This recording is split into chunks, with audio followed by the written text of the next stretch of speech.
राम राम जी, आप सभी का एक बार फिर से अपने एक और नए ब्लॉग में स्वागत है। देख लो मौसम ठीक है और पंजीरी का पटाखा उठ रहा है। जब मैंने उधर गदड़ लग रही है और आज हमने एक ऐसी शख्सियत मिला हुआ जो बहुत है काम की बात बता करें। तो चलिए बिना किसी देरी के सीधा चलते हैं। आपको ये बताने की कोशिश करी है, 30 लोगों को ही बताना है। समझाने का काम ऑलरेडी कर चुके। 4.5 साल से इतनी वर्कशॉप कर ली हमने, 100 से ऊपर ट्रेनिंग कर ली है। उनकी वीडियो बना के आपको दे देंगे।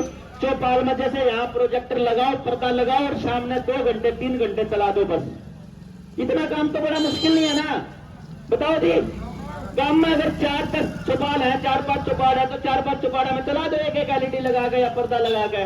और आपको केवल मसला समझाना है। डेली शाम को जिसके पास समय हो आ जाओ भाई, 2 घंटे 3 घंटे समझने के लिए आ जाओ भाई, समझने के लिए।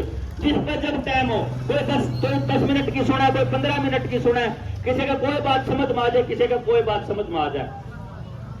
हमारे पास वो दस्तावेज हैं जो ये साबित करते हैं कि बैंकों ने आपको जितना भी लोन दे रखा है केसीसी के ऊपर और मकानों के ऊपर सारा फ्रॉड है, लिख के दे रखा है बैंकों ने हमारे को। अगर गांव को कर्जे से मुक्त कर दिया जाए और ऐसी व्यवस्था बना दी जाए कि आने वाली पीढ़ी में किसी को कर्जा ही ना लेना पड़े, तो कितना बढ़िया काम हो जाए जी। गांव के एक एक आदमी का, किसी आदमी ने एक सिंगल रुपया लगाए बिना आपने कोई पैसा खर्च नहीं करना।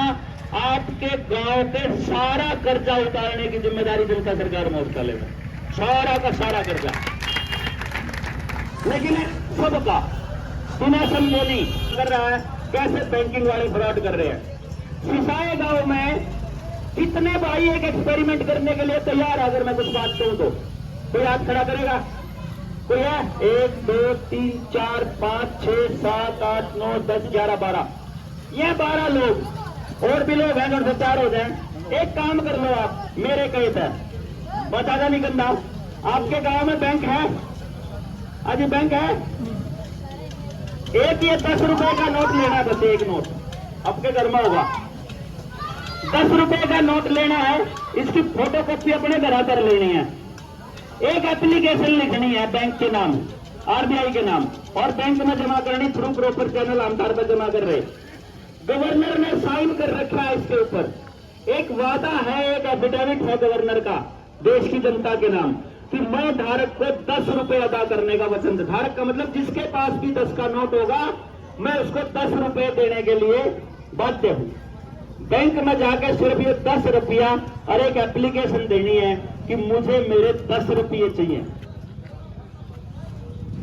बताओ भाई, 10 रुपया और एक कागज कौन कौन दे सके? 1 रुपए के नोट नहीं, क्योंकि 1 रुपए का सिक्का, 1 रुपए का नोट, 2 रुपए का नोट, 5 रुपए का नोट, 10 रुपए का नोट, 100 रुपए का नोट, 500 रुपए का नोट, ये नोट है। नोट प्रोमिसरी नोट, जिसको पुराने बुढ़े पर्ची गया करते, 10 की पर्ची। ये पर्ची है, रुपया नहीं है। रुपया आरबीआई में जमा है। किसको रुपया कहता है बैंक? एक बार लिखित में जवाब तो ले लो। सुनिए, इसके पीछे क्या रखा हुआ है एक बार पूछ तो लो बैंक से।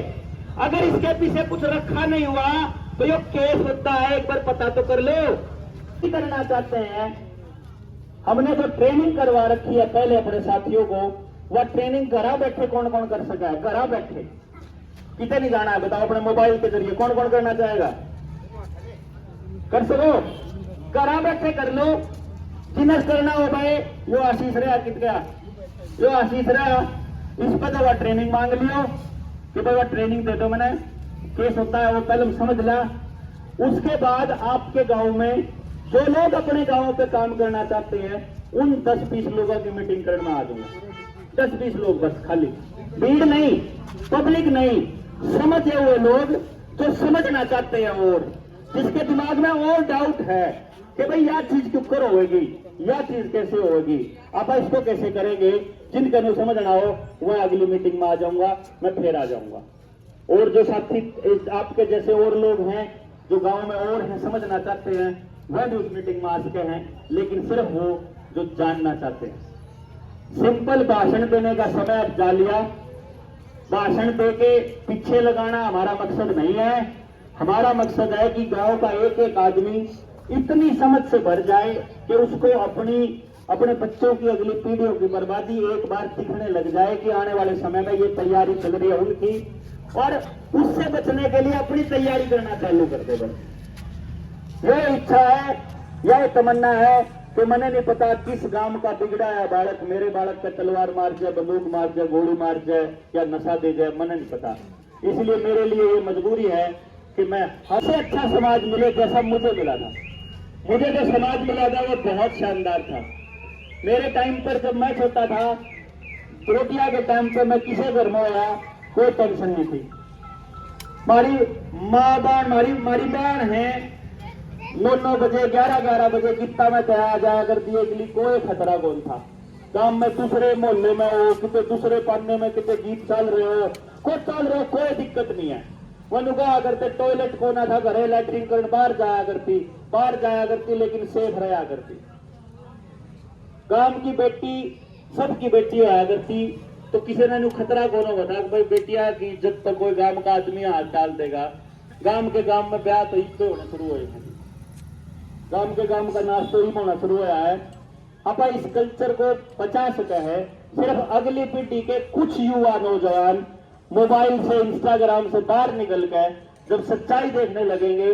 हमारे बुजुर्गों का जो ज्ञान है, जो उनका तजुर्बा है, हमारा जो दर्द है और नई पीढ़ी का भविष्य है, ये तीनों मिलकर जब इकट्ठे होकर ना काम करेंगे जब जाकी बात बढ़ेगी।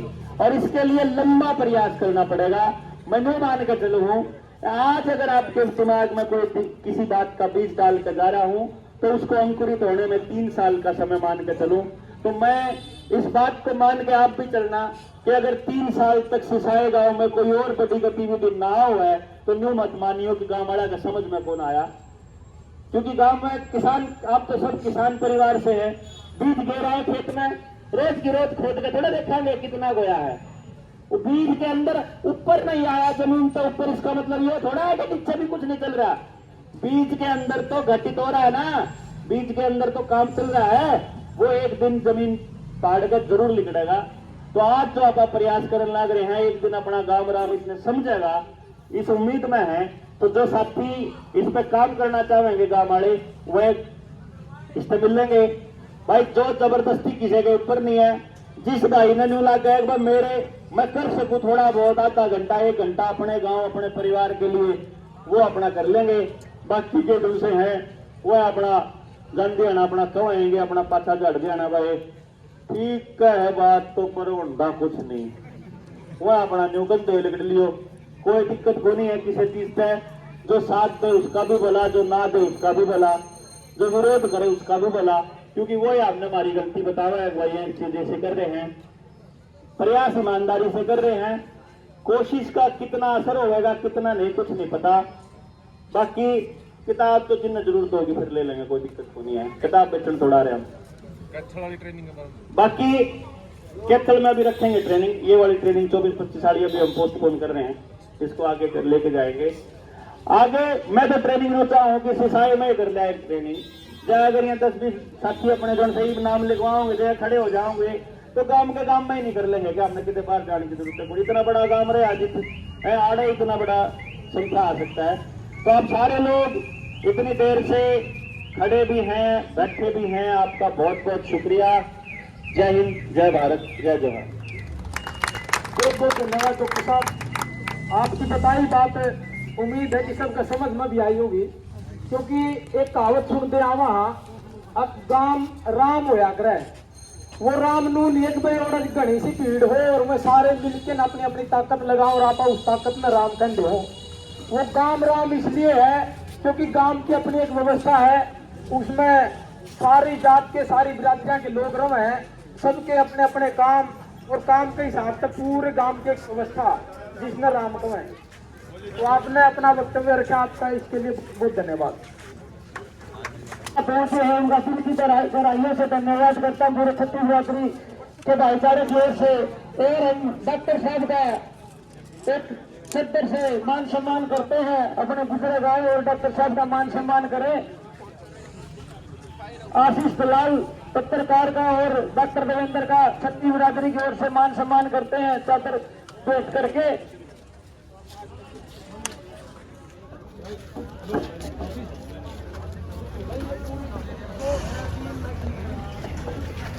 जिस टीम ने घर घर जाके ना प्रचार कराए पर वो साथी सामने आ जावे, क्योंकि आज जो भाई सारे